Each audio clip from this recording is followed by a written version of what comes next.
Good morning, ma'am. You're Louisa Magruder. Yes, ma'am. And Ms. Magruder's here with her attorney, Mr. Bynum. Ms. French is here on behalf of the state. Ms. Magruder is on probation and cause number 16-25158 for the second-degree felony offense of sexual assault of a child, was placed on that probation January 29th of 2018. We were previously in court and Ms. Magruder entered pleas of not true to counts 1 through 5 of a motion to revoke unadjudicated probation. Case was set for a hearing today for sentencing. I have received and reviewed the pre-sentence updated report. Have you both had an opportunity to review that report? I have, Judge. Yes, Your Honor. Are there any corrections to that report? None from the state, Your Honor. Judge, I would like to make some objections to the report, but if I may, I'd like to also point something else out to the court. This morning, I filed a application for a writ of habeas corpus under Article 11.072 in this case, and I have a courtesy copy of the I have a copy of Okay. it.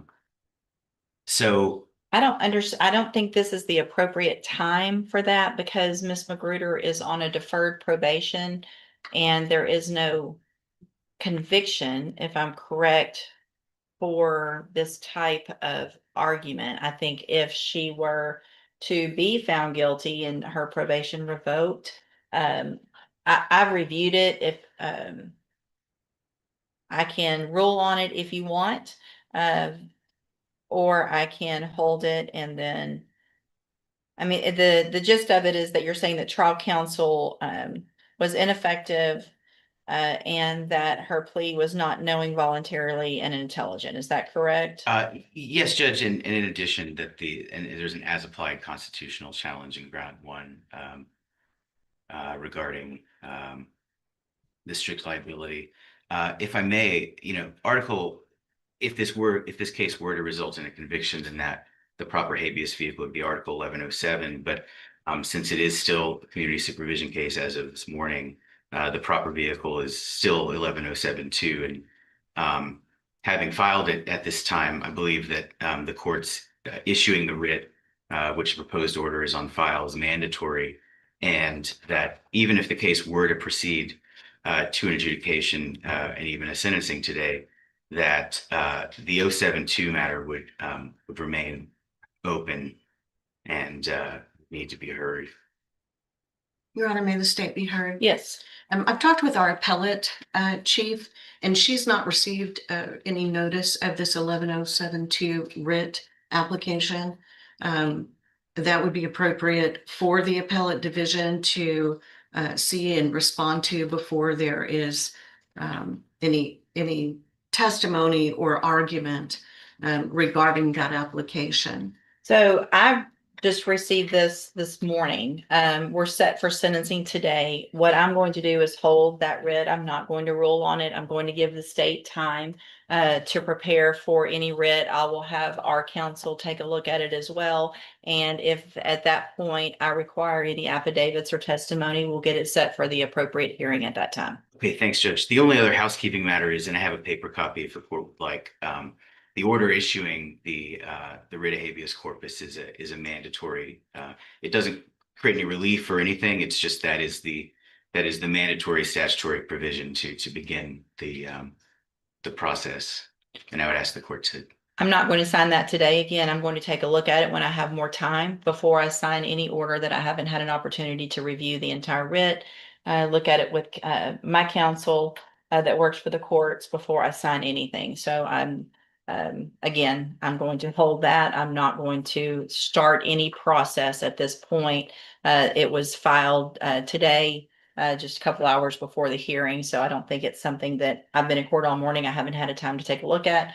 Ms. French has not either. And so again, that's going to be just on hold. I'm not taking that up at this time. Your Honor, may I be heard on one more matter? Yes. I was in court at 9 o'clock this morning for docket, and sometime maybe around 10:30, 10:20, I happened to look at my email on my cell phone to find that there's a motion to compel discovery and for in-camera review of the state's file And the only thing that I would like to address regarding this motion at this time is that it refers specifically to the 11.072 motion and appears to suggest that the state has not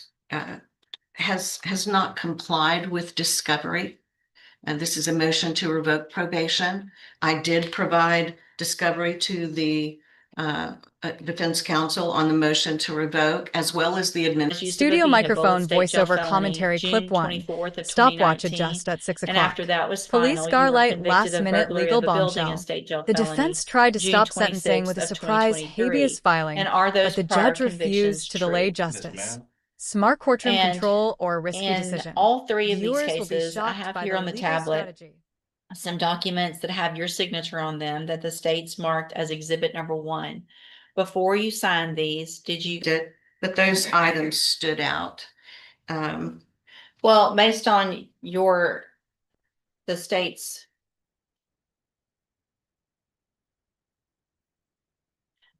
I guess what I don't understand, Mr. Bynum, is why this is being filed today. We're here for a hearing. We're going forward with sentencing today. Ms. French has represented to the court that she has provided discovery with regard to the motion to revoke, which is what we're here for today. There's already been a plea on that underlying offense, and so we're going forward with the motion to revoke hearing on sentencing at this time. I'm not going to sign or grant any motion to compel. It sounds like they have already complied with everything they're required to do, plus some, to give you whatever information you need with regard to going forward with this hearing. So we're going to go forward. Could I be heard about that, Judge? Yes. So the argument in the motion to compel is twofold, right? And I can tell the court, like, since it's an unadjudicated case, I believe that the standard discovery rules apply, and discovery is not limited to just the administrative documents and the matters regarding the motion to adjudicate guilt or the motion to revoke unadjudicated probation. That, you know, she is here being sentenced on the underlying offense, and I'm asking for discovery regarding the underlying offense, which I still haven't been provided. So my objection to proceeding today would be that on this ground would be that I have not received discovery after a request of the offense that we're here for sentencing, and that I think that the Morton Act requires that. The second fold argument here is that in 11072 habeas matter, which at this point is on file, that I have an additional ground that creates a discovery obligation in the state, since it is an 072 matter, contrasting that to 1107 matters, which have their own kind of scheme to replace. Here's what we're not going to do. We're not going to go forward again on any 11072 matter today, or anything that was filed 2 hours before the hearing. And so we're going forward. You've been provided the updated pre-sentence report. It sounds like you were provided the original pre-sentence report, as well as administrative hearing and other information that Ms. French is relying on with regard to the hearing that we're here for today. The pre-sentence report that you received from before does have the police and court version. It has the defendant's version. It has a statement of interested parties. So you have already some of that information, in addition to, obviously, I'm sure, visiting with your client. So at this time, we're going to go forward. Ms. French, you may call your first witness. Your Honor, may I respond to one thing to Sure. give court notice of? In 2016, Councilman Aldwin Samuel, not Councilman, Counsel Aldwin Samuel was the attorney for Ms. It was actually Magruder. Mr. Sean Samuel. Oh, Sean Samuel. Mhm, I'm his sorry. son. I saw Samuel very quickly. Sean Samuel was the attorney for Ms. Magruder. And I did check to see that he received the media in this case and signed for it. And while I did not have time to also search for an email stating that he had received discovery in 2016, which doesn't show on our current system, the state would point out that she did have the benefit of counsel who did receive discovery under 3914 in the original case. Now, I do understand that Mr. Bynum is trying to make law on this 10-year-old plea of guilt and deferred adjudication order.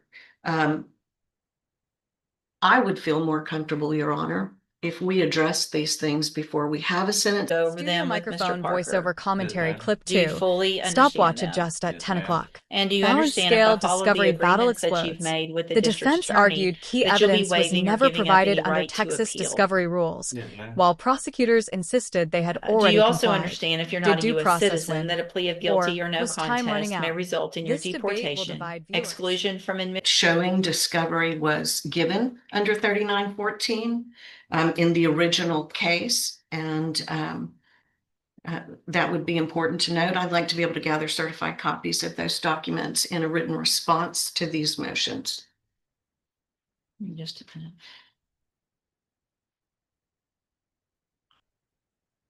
Because this plea was taken before we had our current system, I'll have to look and see.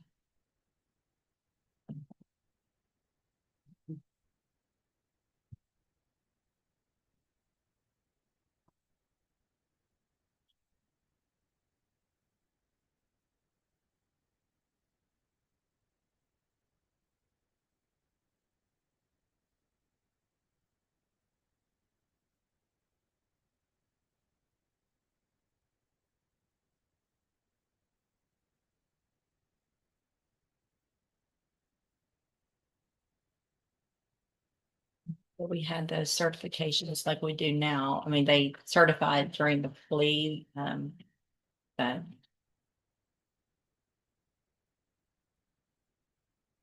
right, so here's what we're gonna do. Ms. French, I don't disagree. I want to give you time to make sure, and obviously time for me to make sure that there's nothing that we do today that would get us reversed and us be right back here. So I'm going to reset the case. I'll give you guys a date. Ms. Holmes will send that date out. I'll take a look at everything and then we'll go forward in just a few weeks on that. All right, Ms. Magruder, you can go back with the bailiff.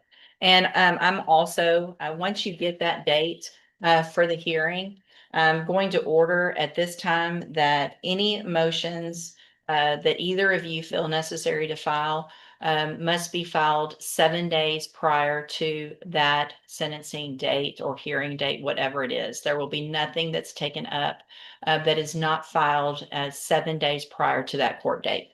All right. And Judge, could I just tell the court I'll make whatever accommodations I can, except the last 2 weeks of May. I have some inflexible travel. If you'll just make sure that you have filed a vacation letter with Jefferson County. So when Ms. Holmes does the reset, that should pop up and she'll see it. Otherwise, there's nothing I can do. So make sure you get that filed today. All right, Ms. Magruder, you can go back with the bailiff. Judge, on this case with the court's permission, we're going to proceed on the lesser included. He has agreed to some stipulations that I would rather not put on the record. It's court can read between the lines on that. Sure. And also the co-defendant, for your information, was in custody in Orange County on a motion to revoke, I believe, a misdemeanor one. I've spoken with the prosecutor over there. It's my thought that probably Ms. Holmes let me know Louisiana has since picked him up, that they probably led him to credit the time on that MTRP, and Louisiana grabbed him before we could grab him back. And that may ultimately dispose of the entirety of this case. All right, sir, you're Devin Murray. And will your client waive the formal reading of the indictment? Yes, Your Honor. Mr. Murray, in cause number 26 DCCR 0346, the state's elected to proceed on the lesser included offense of robbery from January 15th of 2026. And how do you plead to that charge? Are you pleading guilty freely and voluntarily? And are you pleading guilty because you did what they've charged you with? I have here on the tablet some documents that have your signature on them that the state's marked as exhibit number 1. Before you sign these, did you go over them with Ms. Holmes? You fully understand them? And do you understand if I follow the agreement that you've made with the district attorney that you will be waiving or giving up any right to appeal? And it looks like the agreement that you've reached is for a 4-year deferred probation. There would be a $500 fine. You would be required to follow all of the rules and conditions of probation.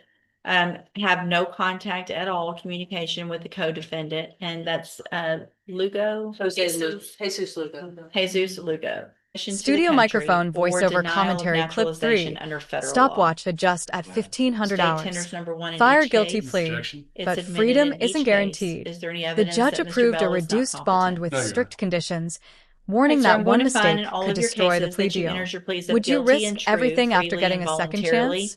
Find that you're Viewers will mentally feel the competent and pressure. understand that guilty to the lesser offense of robbery freely and voluntarily. Find that you're mentally competent and understand the nature and the consequences of your plea.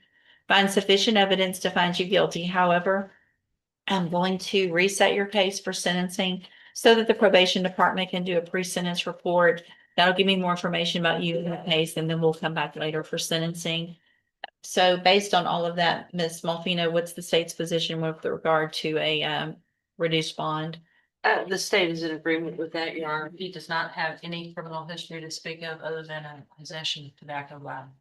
All the criminal history is really associated with his co-worker, Mr. Lugo. All right, so.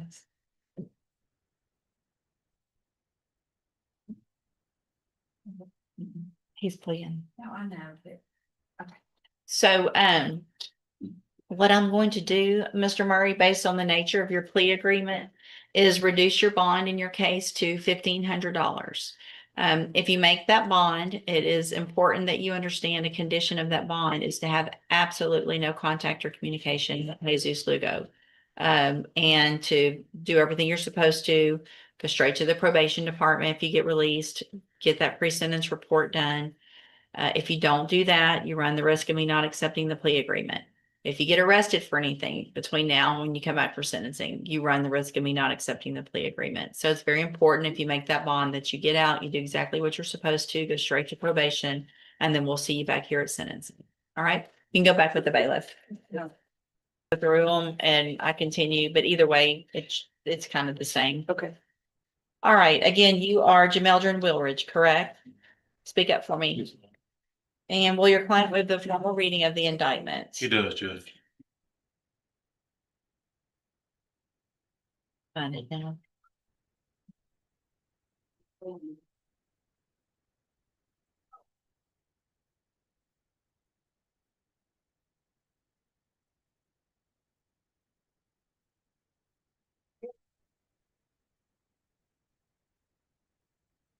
Mr. Wilridge, in clause number 25, DCCR 1804, you're charged with the second-degree felony offense of burglary of a habitation from August 29th of 2024. And how do you plead to that charge? He gets, Are you pleading guilty freely and voluntarily? yes, ma'am. And are you pleading guilty because you did what they charged you with? Yes, ma'am.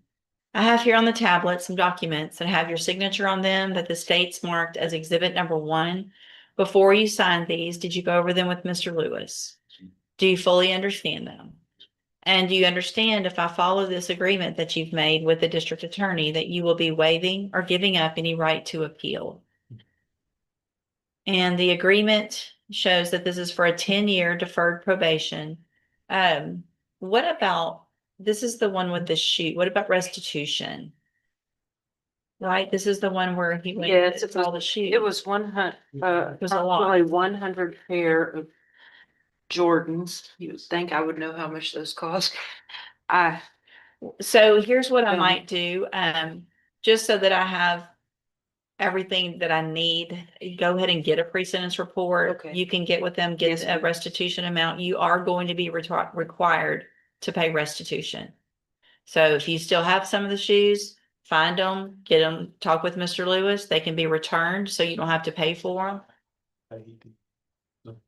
Okay. He did get it all back? I'll Okay. confirm that, Your So Honor. we're gonna just get that confirmed between now and then, and I do want to go ahead and kind of get an update so that the new case is in a PSI, since we don't have it, the new case. I don't need a, little update on the probations, for sure, double check on on ISF and how that went, but it sounds like there's not an issue, but I just want to make sure. And so do you also understand, Mr. Woolridge, if you're not a US citizen, that a plea of guilty or no contest may result in your deportation, exclusion from admission to the country, or denial of naturalization under federal law?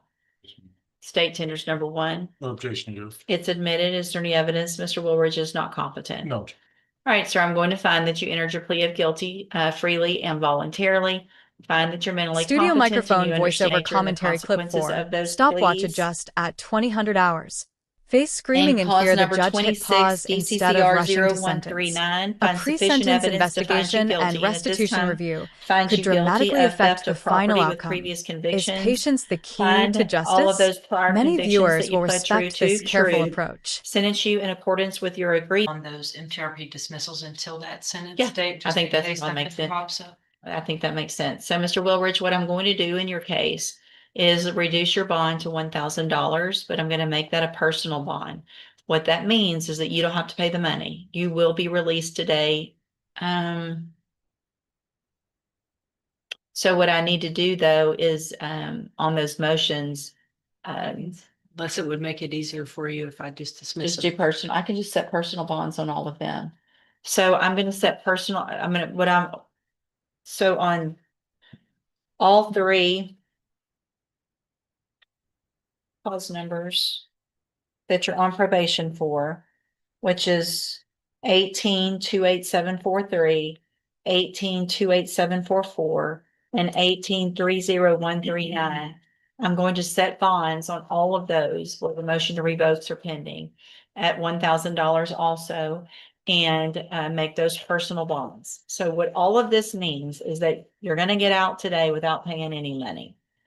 Some very, very important things though, between now and when you come back for sentencing. Obviously, you're on probation still for the other three. You need to report to probation for two things. One, because you're still on probation. Two, so that they can do that updated pre-sentence report about the new case and kind of how things are going right now. Okay. If you don't go straight to probation when you're released to do all of that, then you run the risk of me not accepting this plea agreement. Things could obviously be much worse. You understand? Speak up, please. Yes, ma'am.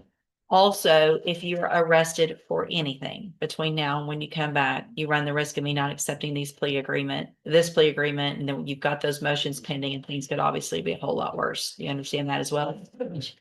And so, was there a co-defendant in the burglary? Or no? Okay. I don't think so. You do, I am going to order as a condition of your bond also, and it will be a condition of your probation that you have absolutely no contact or communication with Jasmine Adams as the owner of that apartment. And that apartment was where? Do we have an address? That apartment was located I can probably get that. at 4165 Old Dallin Road. It was apartment 91, but I would suggest. So, you stay yeah, away from the so- entire complex. Correct. That's what I'm gonna do. So you cannot go anywhere near 4165 Old Dallin Road. Any of it, none of the apartments. Do you understand? Anything else that you feel like I need to order as a condition of the bonds? I'm just double checking for any type of co-defendant. No, Your Honor, I don't believe so. Okay. All right, then we'll see you back at sentencing. Again, make sure as soon as you're let out of custody that you go straight to probation. All right, sir, you're Jabbar Bell again, right? Yes, ma'am. And so we're back on cause number 26, DCCR 0274. And in that case, Mr. Bell, I'm going to start from the beginning in that one. You're charged with the state jail felony offense of evading arrest or detention with previous convictions from January 21st of 2026. And the indictment alleges you were previously convicted of evading arrest or detention March 13th of 2017, and then again November 8th of 2021. And how do you plead to that charge? And are you pleading guilty freely and voluntarily? Yes, ma'am. And because you did what they charged you with? Yes, ma'am. Now, Mr. Parker, the state has filed a motion asking to amend the indictment to include those two prior offenses that we've already gone through and read in the other tech cases. Do you have any objections? And you will waive your amendment. to a term of 4 years in the institutional division of the Studio Texas microphone Department of voiceover Corrections. commentary clip 5. You will receive Stopwatch credit on that adjust at sentence for any time that 28:20. you've been in custody that the Collision law final gives you the verdicts right to delivered. receive. Concurrent prison sentences may sound lighter, but 4 years behind bars is still a life-changing punishment. Plea deals, probation, and prior convictions excuse shaped me, clause number everything. 26 Do you think PCCR justice was served? 0140 also find sufficient evidence to find you guilty, and at this time find you